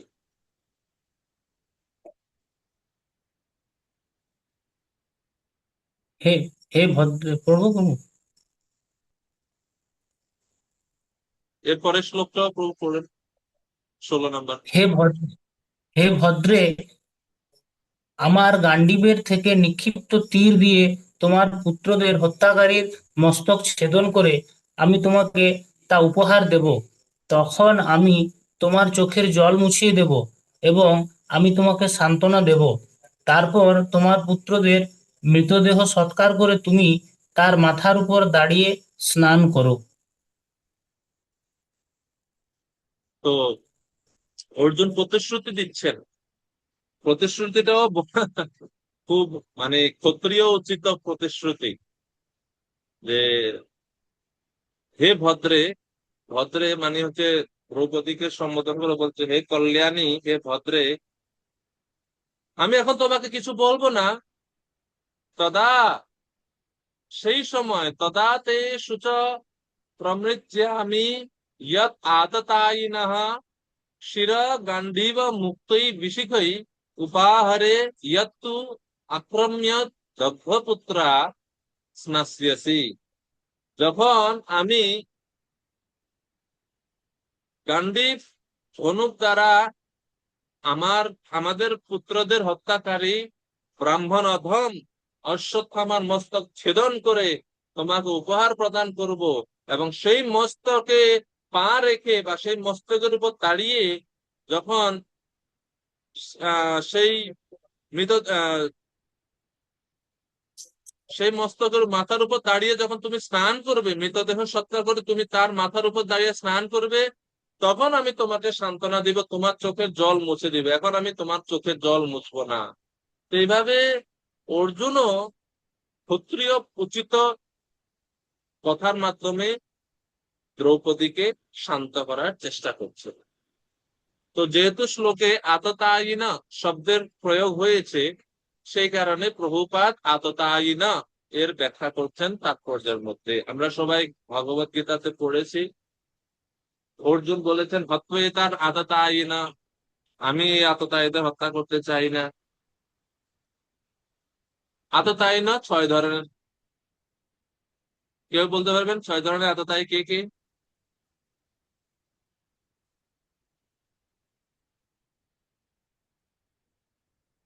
ছয় প্রকার আততায়ী কারা কারা মনে আছে? যে যে শত্রু গৃহে আগুন লাগায়, বিষ প্রদান করে, ভয়ঙ্কর অস্ত্র নিয়ে হঠাৎ আক্রমণ করে, ধন সম্পদ লুণ্ঠন করে, অথবা ক্ষেতের শস্য নষ্ট করে এবং পত্নীকে প্রলুব্ধ করার চেষ্টা করে। কারণ, তো কেউ কি জানেন এই আততায়ী সংজ্ঞাটা কোথায় দেওয়া আছে? এটা কোন গ্রন্থ থেকে উল্লেখ করছে? চ্যাট বক্সে দেখুন, আপনাদের চ্যাট বক্সে শ্লোক দিয়েছি, ওই শ্লোকটা লিখে রাখতে পারেন আপনারা। এটা যে বশিষ্ঠ স্মৃতি গ্রন্থে এই শ্লোক আছে, অগ্নিদো গরদশ্চৈব শস্ত্রপাণি ধনাপহ ক্ষেত্র দ্বারাপহারি চ ষড় এতে আততায়িনা। এই হচ্ছে 6 প্রকার আততায়ীর সংজ্ঞা, যেটা হচ্ছে বৈশিষ্ট্য স্মৃতিতে বলা হচ্ছে। তো কি কি অর্থ? অগ্নিদ মানে অগ্নি সংযোগকারী, তারপরে হচ্ছে গরদশ্চৈব, গরল মানে বিষ, যে বিষ প্রদান করে, হচ্ছে দ্বিতীয় প্রকার। তৃতীয় প্রকার হচ্ছে শস্ত্র পানি, যে অস্ত্র ধারণ করে আক্রমণ করে, মারাত্মক অস্ত্র ধারণ করে দিয়ে আক্রমণ করে, ভয়ঙ্কর অস্ত্র। তারপরে হচ্ছে ধনাপহ, ধন অপহরণ করে। পরবর্তী হচ্ছে ক্ষেত্র, ক্ষেত্র মানে হচ্ছে ভূমি বা জায়গা, জমি, জমি অপহরণ করে বা রাজ্য অপহরণ করে, ক্ষেত্র। দ্বারা, তারপরে হচ্ছে দ্বারা, দ্বারা মানে হচ্ছে স্ত্রী বা অন্যের স্ত্রী যদি কেউ অপহরণ করে, ক্ষেত্র দ্বারা অপহারী। এই ষড় বা 6 প্রকার, ষড় এতে এই 6 প্রকার ব্যক্তি হচ্ছে আততায়ী না। হ্যাঁ, এনারা হচ্ছে আততায়ী, এবং আততায়ীদেরকে বধ করলে ধর্মশাস্ত্র বলে কোনো পাপ হয় না। যদিও এখন কলিযুগ, এই কলিযুগে আমরা সেটা করতে পারবো না, কেননা এখন সিচুয়েশন বা সেই নিয়ম কানুন বা আইন কানুন আমাদেরকে সেটা সাপোর্ট করে না, কিন্তু শাস্ত্র এটা বলে আর কি, ধর্মশাস্ত্রে এরকম নির্দেশ আছে। এটা যে স্মৃতিশাস্ত্রের কথা, বশিষ্ঠ স্মৃতিতে এই উপদেশ আছে। তো এই জন্য অর্জুন তাদেরকে অশ্বত্থামাকে বলছে আততায়ী, আততায়ীকে আমি বধ করবো, তারপর আমি তোমাকে সান্ত্বনা দেব। এই হচ্ছে উক্তি। এরপরে এখন 17 থেকে 34 নম্বর শ্লোক পর্যন্ত, শ্লোক নাম্বার 17 থেকে 34 পর্যন্ত আলোচনা হবে অর্জুন কিভাবে অশ্বত্থামাকে বন্ধন করে নিয়ে আসে। এই কথা বলে মানে দ্রৌপদীকে সান্ত্বনা বাক্য দিয়ে অর্জুন ছুটে গেছেন অশ্বত্থামাকে ধরার জন্য, বন্দি করার জন্য। তো 17 থেকে 34 অশ্বত্থামাকে কিভাবে অর্জুন বন্ধন বা ধরেন সেই বর্ণনা দেওয়া হবে। ঠিক আছে। ইতি প্রিয়াম বল্গ বিচিত্র জল্পে সশান্ত জিত্বাচ্যুতমেত্র সুতা अन्वाद्रवत्कंसित उग्रधन्वा सोऽपि ध्वजो गुरुपुत्रं रथेन। অচ্যুত মিত্র সুত, অচ্যুত মানে ভগবান শ্রীকৃষ্ণ, অচ্যুত মিত্র সুত মানে হচ্ছে অচ্যুত যার মিত্র,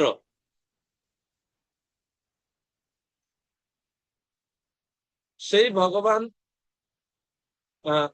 মানে অচ্যুত যার মিত্র সেই অর্জুন, যেই অর্জুনের জন্য ভগবান শ্রীকৃষ্ণ সুত মানে সুত কাজ করেছিলেন। সুত, সুত শব্দ, সুত কাদেরকে বলে জানেন? সুত এটা হচ্ছে একটা টাইটেল।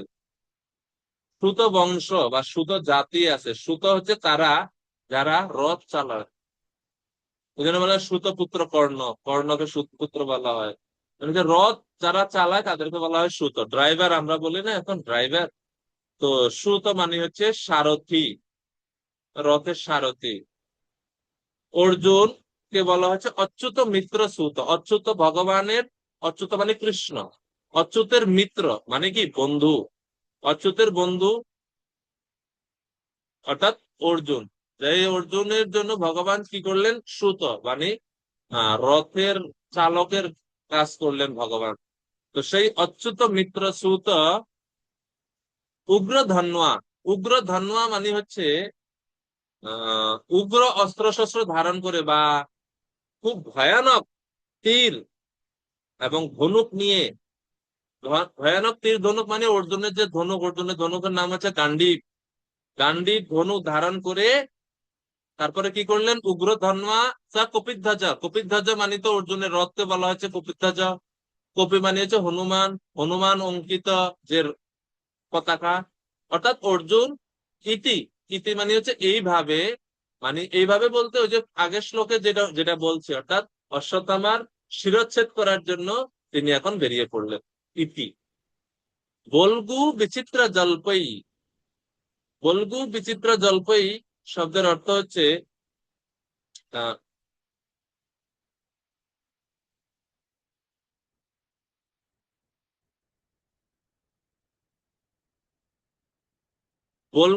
বল্গু বিচিত্র জল্পই শব্দের অর্থ হচ্ছে যে তিনি যে দ্রৌপদীকে সান্ত্বনা করেছিলেন না, সান্ত্বনা দিয়েছিলেন সুন্দর মধুর ভাষার দ্বারা। ইতি, ইতি বল্গু বিচিত্র জল্পই, অর্থাৎ এইভাবে দ্রৌপদীকে যে সান্ত্বনা দিয়েছিলেন সেই সান্ত্বনা বাক্য পূর্ণ করার জন্য প্রিয়াম শান্তয়িত্বা, প্রিয়া মানে দ্রৌপদীকে শান্ত করে তিনি দংশিত রথেন গুরুপুত্রম অন্যথাবৎ, দংশিত মানে হচ্ছে কবচ বা বর্ম পরিধান করে, রথেন গুরুপুত্রম, রথেন গুরুপুত্রম, গুরুপুত্র, গুরুপুত্রকে এখানে গুরুপুত্র হচ্ছে অশ্বত্থামা, দ্রোণাচার্যের পুত্র। তো তো সেই অশ্বত্থামার পিছন পিছন তিনি ধাবিত হলেন, অন্য ধাবত, এ হচ্ছে বিষয়। আর যখন অর্জুন আসতে পিছন পিছন এটা দেখলেন অশ্বত্থামা, অশ্বত্থামা এখন ভয় পেয়ে গেছে। কারণ অশ্বত্থামা কার সাপোর্টে এতদিন যুদ্ধ করতো বা এত দুঃসাহস করছেন? না, দুর্যোধনের। এখন দুর্যোধনই তাকে তিরস্কার করছে এই কৃতকর্মের জন্য। তো সেই কারণে অশ্বত্থামা আরো ভয় পেয়ে গেছে। আর ভয় পাওয়া তো স্বাভাবিক, দেখুন পক্ষটাই যদি অন্যায় পক্ষ হয় তাহলে তো ভয় তো পাবেই না। তো এখন অশ্বত্থামা যখন দেখতেছেন অর্জুন আসতেছে পিছন থেকে খুব মানে দ্রুত বেগে, সে এখন পালানোর চেষ্টা করছে। আনন্দময় প্রভু অনুবাদ করেন 18 নম্বর শ্লোক। হরে কৃষ্ণ প্রভু। রাজপুত্রদের হত্যাকারী অশ্বত্থামা দূর থেকে অর্জুনকে প্রচন্ড গতিতে তার দিকে আসতে দেখে অত্যন্ত ভীত হয়ে তার জীবন রক্ষার জন্য রথে করে পলায়ন করে, ঠিক যেভাবে ব্রহ্মা রুদ্রের ভয়ে পলায়ন করেছিলেন। হরে কৃষ্ণ। তো এখানে দুইটা উপমা ব্যবহার করছে যে কিরকম ভাবে অশ্বত্থামা পালাচ্ছে। তো অনুবাদ তাৎপর্যের মধ্যে দেখুন এখানে আছে যে এই শ্লোকে পুরাণে দুইটি উপাখ্যানের বর্ণনা হয়েছে। এক হচ্ছে ব্রহ্মা রুদ্রের ভয়ে পলায়ন করেছিলেন, সেই রকম ভাবে অর্জুনের ভয়ে অশ্বত্থামা পলায়ন করছে। তো এটা কাহিনীটা কি না, একবার ব্রহ্মা তার নিজের কন্যার রূপের প্রতি মোহিত হয়ে তার পিছন পিছন অনুগমন করতে শুরু করেন, আর এটা দেখে শিবজি অত্যন্ত ক্রুদ্ধ হয়ে তাকে ত্রিশূল দিয়ে মারার জন্য ধাবিত হন। তখন ব্রহ্মাজি এই শিবের ত্রিশূলের আক্রমণ থেকে রক্ষা পাওয়ার জন্য তিনি যেরকম ভাবে পলায়ন করেছিলেন, অশ্বত্থামা ও অর্জুনের কাছ থেকে বাঁচার জন্য এরকম ভাবে মানে পালাচ্ছেন। তো এই হচ্ছে একটা। আর আরেকটা বর্ণনা আছে বামন পুরাণ থেকে।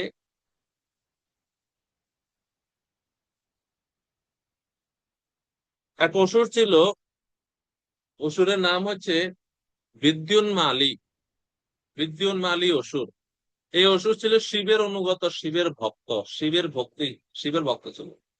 আর শিবের তপস্যা করার কারণে শিব তাকে একটা সুন্দর স্বর্ণ রথ প্রদান করে। শিব যে এই স্বর্ণরথ দিল, শিব প্রদত্ত স্বর্ণরথে আরোহণ করে বিদ্যুৎ মালী কি করে সূর্যকে অনুসরণ করতে লাগলো। আর এই রথের এত তেজ, সূর্যের মতো তেজস্বী এই রথ। আর যেহেতু সে সূর্যের পিছন পিছন যাচ্ছে, এই জন্য দেখেন এখন আমাদের দেশে রাত্রি কেন, রাত্রি না সূর্য এখন পৃথিবীর অন্যদিকে অন্য প্রান্তে গেছে, সেই কারণে আমরা সূর্যের আলো পাচ্ছি না। কিন্তু বিদ্যুৎ মালী তার এত উজ্জ্বল স্বর্ণরথ নিয়ে যেহেতু সূর্যের পিছন পিছন যাচ্ছে, এই কারণে কোনো জায়গাতে আর অন্ধকার নাই। এক পাশে সূর্য তো আলো দিচ্ছে, আর যে পাশে অন্ধকার থাকার কথা এই পাশেও এই বিদ্যুৎ মালীর রথের তেজের কারণে অন্ধকার দূর হয়ে গেছে। মানে এখন আর পৃথিবীতে কোথাও মানে রাত্রি নাই, রাত্রি অন্তর্নিহিত হয়ে গেছে। তো এটা দেখে মানে এই যে ইকোসিস্টেম এর মধ্যে যে ব্যত্যয় ঘটছে তা দেখে সূর্য ক্রোধান্বিত হয়ে তিনি কি করলেন, এই রথের বিদ্যুৎ মালীর যে রথ স্বর্ণরথ, সেই রথের প্রতি বেশি করে তিনি তাপ দেওয়া শুরু করলেন, উত্তাপ। এবং এর দ্বারা তিনি এই স্বর্ণরথকে গলিয়ে দিলেন। এবং এর ফলে রথ যখন পড়ে গেছে তখন কি হলো, ওই অসুরটাও ভূমিতে মানে মাটিতে পড়া শুরু করছে। তখন শিব আবির্ভূত হলেন সেখানে, এত বড় সাহস, আমার ভক্তকে কষ্ট দিচ্ছে সূর্য। তো শিব এটা সহ্য করতে পারে না, সূর্য যে বিদ্যুৎ মালীর রথ এভাবে গলিয়ে দিচ্ছে, কারণ স্বর্ণ তো বেশি আগুন হলে এটা গলে যায়। তো শিব ক্রোধান্বিত হয়ে গেল এবং তখন শিব আবির্ভূত হয়েছে। শিবের এই ক্রোধ দৃষ্টি দেখে সূর্য এখন ভয় পেয়ে গেছে। তো সূর্য ভয়ে এই শিবের কাছ থেকে বাঁচার জন্য পালানো শুরু করছে। সূর্য বারাণসীতে পতিত হলেন এবং সেই স্থানের নাম হচ্ছে লোলার্ক। লোলার্ক শব্দের অর্থ হচ্ছে অস্থির সূর্য, মানে যে সূর্য অস্থির, এটাকে বলা হচ্ছে লোলার্ক। ঠিক আছে। তো বারাণসীতে লোলার্ক, আপনারা যারা বারাণসী গেছেন হয়তো দেখবেন হয়তো। তো এই দুইটা কাহিনীতে আমরা দেখি দেখি যে এক হচ্ছে শিব, শিবের ভয়ে ব্রহ্মা পলায়ন করছেন, আর এখানে হচ্ছে শিবের ভয়ে সূর্য পলায়ন করছেন। এইরকম ভাবে অর্জুনের ভয়ে অশ্বত্থামা পলায়ন করছেন। শ্লোক 19। সুজন মন্ডল খুব আছেন, আপনাদের ভিডিও সবসময় দেখা যায়, এটা নিয়ে আর থাকে। সুজন মন্ডল প্রভু, আচ্ছা শুভজিৎ প্রভু, আপনি কি পাপার অনুবাদ গুলো করুন, 19 অনুবাদ, 19 নম্বর শ্লোকের উপরে। অনুবাদ: দ্বিজপুত্র অশ্বত্থামা যখন দেখল যে তার অশ্বগুলি ক্লান্ত হয়ে পড়েছে, তখন সে বিবেচনা করলো যে ব্রহ্মশির নামক পারমাণবিক অস্ত্র, চরম অস্ত্র ব্যবহার করা ছাড়া তার আত্মরক্ষা করার আর কোনো উপায় নেই। তো তার এখন হ্যাঁ, মানে পালাচ্ছে তো পালাচ্ছে, এখন গাড়িতে তো তেল যদি শেষ হয়ে যায় আর কত দূর যাবে। এখন অশ্বত্থামার গাড়ির তেল শেষ হয়ে গেছে। গাড়ির তেল শেষ হওয়া মানে হচ্ছে যে অশ্বগুলো তার হচ্ছে রথ টেনে নিয়ে যাচ্ছে, সেই অশ্বগুলো এখন ক্লান্ত হয়ে গেছে। এখন ক্লান্ত যখন হয়ে গেছে, এদিকে অর্জুনের রথ তো আর থামছে না, অর্জুন তো খুব দ্রুত বেগে আসতেছে। তখন অশ্বত্থামা তার প্রাণ রক্ষার জন্য এখন মানে হতচকিত হয়ে গেছে। এখন কি করবে কি করবে কিছু বুঝতে পারছে না, যে কি করা উচিত, এখন কোন দিকে যাবে, বাঁচার তো উপায় নাই। তখন কিছু বুঝতে না পেরে এই হতচকিত হয়ে তার যে যে অস্ত্র সে তার আছে, ব্রহ্মাস্ত্র, সেটা সে প্রয়োগ করার সিদ্ধান্ত নিয়েছেন, মনে মনে মনে মনে সিদ্ধান্ত নিয়েছেন। তো ব্রহ্মশির শব্দের অস্ত্রম ব্রহ্মশিরো মেনে, ব্রহ্মশির অস্ত্র প্রয়োগ করা।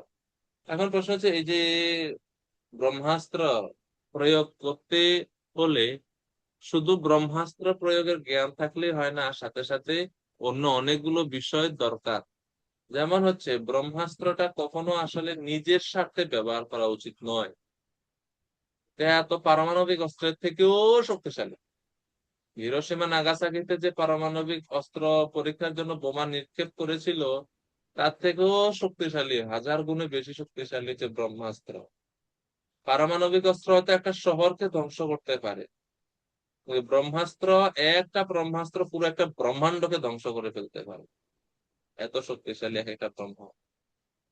তো এত ভয়ানক ব্রহ্মাস্ত্র তো নিজের কোনো একটা স্বার্থ সিদ্ধির জন্য তো প্রয়োগ করা ঠিক না। তো এখান থেকে আমরা বুঝতে পারছি যে অশ্বত্থামার মধ্যে যে ব্রহ্মাস্ত্র প্রয়োগের জ্ঞান আছে, সেই জ্ঞানটা সে যথাযথভাবে প্রয়োগ করবে না, এটা নিশ্চিত।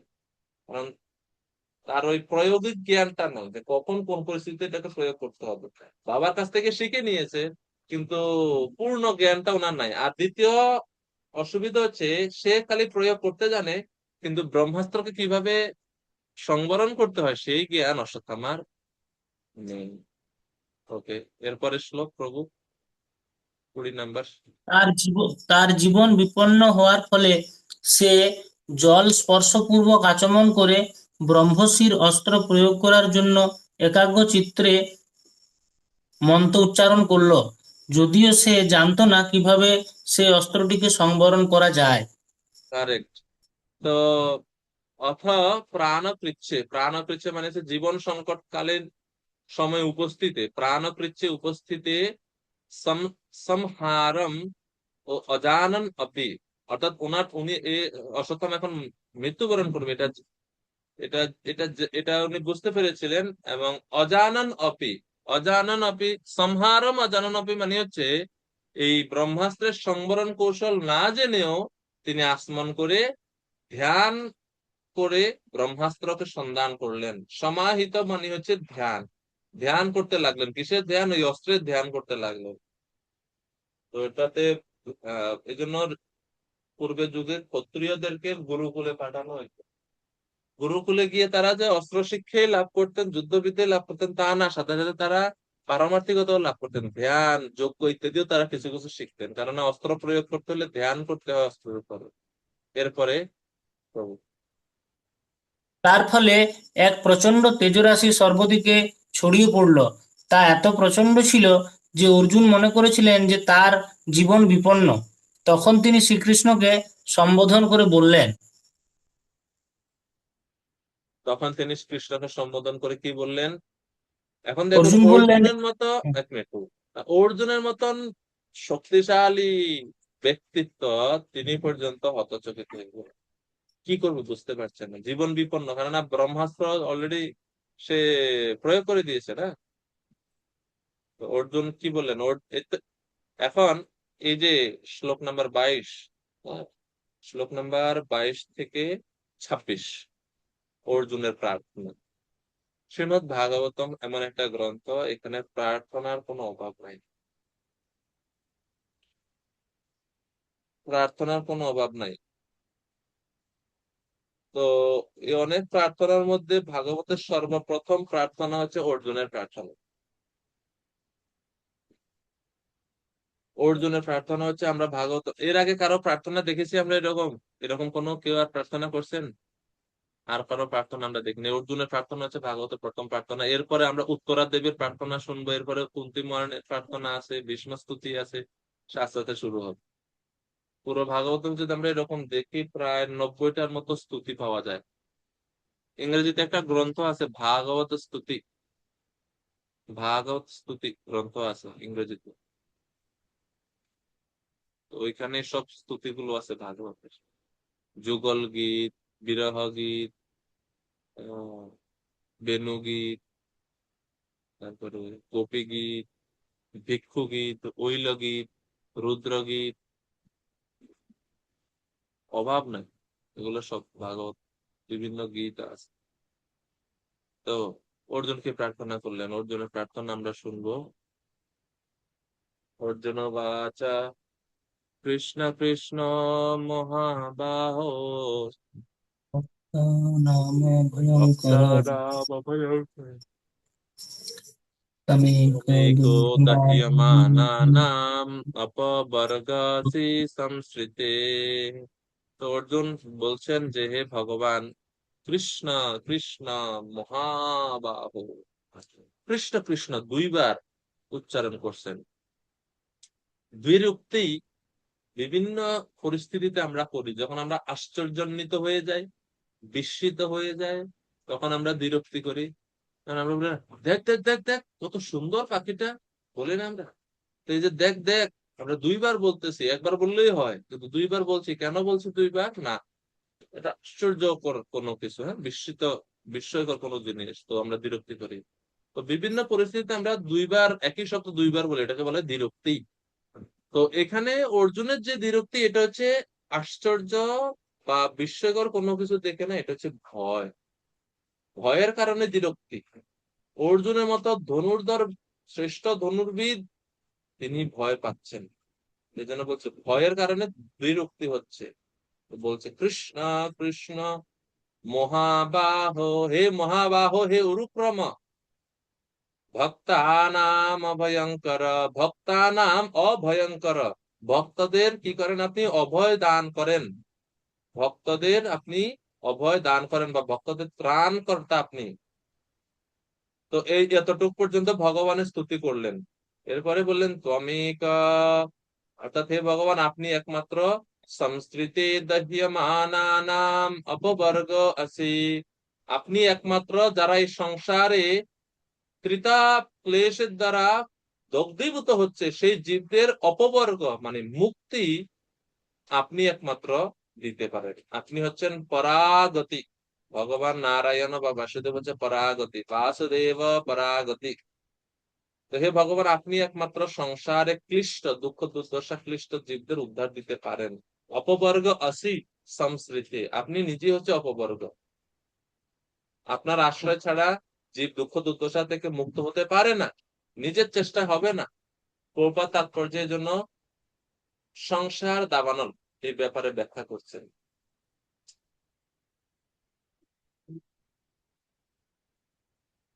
সংসার দাবানলে জীবয় অসহায়, পুড়িছে অনলে পড়ি নাহি কো উপায়, কৃপা সিন্ধু হতে করি কৃপা হরণ, মেঘরূপে গুরুদেব করে না বর্ষণ। এটা আমরা যেটা সংসার দাবানল গাই, সংসার দাবা, ওটার পদ্য আকারে এরকম। গুণনিধি কৃপাময় জগত তারণ, হেন গুরু পাদ পদ্ম করিনু বন্ধ। তো সেই গুরুদেবের করুণা ছাড়া এই সংসার দাবানল থেকে আমরা রক্ষা পেতে পারবো না। তো অর্জুন বলছে আপনি একমাত্র ব্যক্তি যে সংসার দাবানল থেকে আমাদেরকে রক্ষা করতে পারে। এরপরে 23 নম্বর শ্লোক আরো সুন্দর ভাবে ভগবানের স্তুতি করছেন। 23 নম্বর শ্লোক, তম আদ্য পুরুষ সাক্ষাৎ ঈশ্বর প্রকৃতি পর, মায়াম বুধস্য চিৎ শক্তিয়া কৈবল্য স্থিত আত্মনি। প্রভু অনুবাদ 23। তুমি হচ্ছ সেই আদি পুরুষ ভগবান, যিনি সৃষ্টির সর্বত্র নিজেকে বিস্তার করেছেন এবং যিনি হচ্ছেন মায়াশক্তির অতীত। তুমি তোমার চিৎশক্তির প্রভাবে জোড়া প্রকৃতির প্রভাব প্রতিহত করেছ তুমি সর্বদাই চিন্ময় জ্ঞান এবং আনন্দে অধিষ্ঠিত। তো এটা একটু সময় নিয়ে নিয়ে আমরা যদিও টাইম হয়ে গেছে, এই আর শ্লোকটা একটু করে নিই। তো এখানে অর্জুন এবং কৃষ্ণের মধ্যে এখন কথোপকথন হচ্ছে। আগের শ্লোকে অর্জুন বলছেন আপনি হচ্ছেন ভগবান, আপনি ছাড়া এই সংসারে দুঃখ কষ্ট ভোগ করে জীবের আর উদ্ধার করার তা কেউ নাই।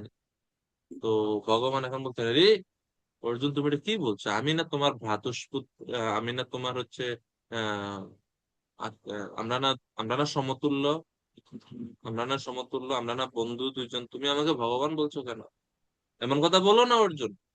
তো অর্জুন বলছে না না, আমরা সমপর্যায়ে না। কেন সমপর্যায়ে না? তো ভগবানের স্বরূপটা কি, সেই স্বরূপটা এখন এই শ্লোকে তিনি প্রকাশ করছেন। তো এটা হচ্ছে সম্পর্ক, মানে লিঙ্ক। তো বলছে তুমি প্রকৃতির অতীত।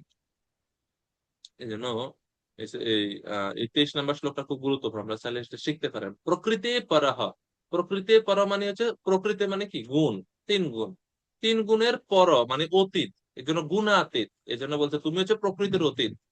কারণ প্রকৃতি বলতে কি বোঝানো হচ্ছে? প্রকৃতি বলতে কি এখানে অজ্ঞান অথবা মায়াকে বোঝাচ্ছ? কৃষ্ণ জিজ্ঞেস করছে তুমি প্রকৃতি বলতে কি বোঝাচ্ছ, অজ্ঞান অথবা মায়াকে বোঝাচ্ছ? বিদ্যা ও অবিদ্যা, এই দুইয়ের দ্বারা আমার আমার স্বরূপ ঘটিত হয়। আমাদের বিদ্যা এবং অবিদ্যা দুইটাই আছে। তো তুমি কোনটাকে তো প্রকৃতি বলতে কোনটাকে তুমি বুঝাতে চাচ্ছ, বা তুমি কোনটাকে ইঙ্গিত করছো প্রকৃতি বলতে?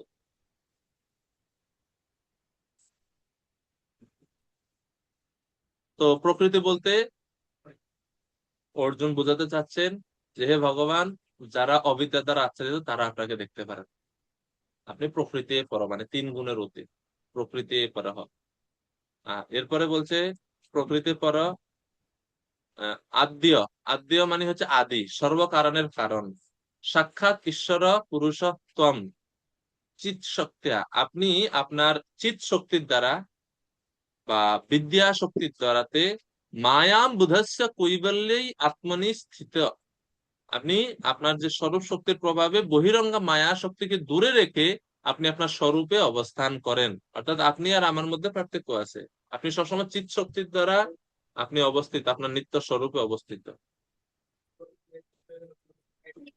ভগবানের বিবিধ শক্তি আছে, পরস্য শক্তির বিবিধ ইব শ্রূয়তে স্বাভাবিকই জ্ঞান বল ক্রিয়া চ। অর্থাৎ ভগবানের জ্ঞান, বল ও ক্রিয়া নামক বিভিন্ন অন্তরঙ্গ শক্তি আছে। তো সেই সমস্ত শক্তির দ্বারা ভগবান তার স্বরূপে অবস্থিত এবং এই মায়ার থেকে তিনি অতীত থাকেন। তো এইভাবে অর্জুন এখন ভগবানের স্তুতি করছেন, মায়াম বুধাস্য চিৎশক্তা, হে ভগবান আপনি কখনো মায়া দ্বারা প্রভাবিত হন না, কিন্তু আমরা মায়া দ্বারা প্রভাবিত হই। তো শ্লোক নাম্বার 23 পর্যন্ত আজকে আমরা রাখি, 24 পর্যন্ত, 24 থেকে সামনে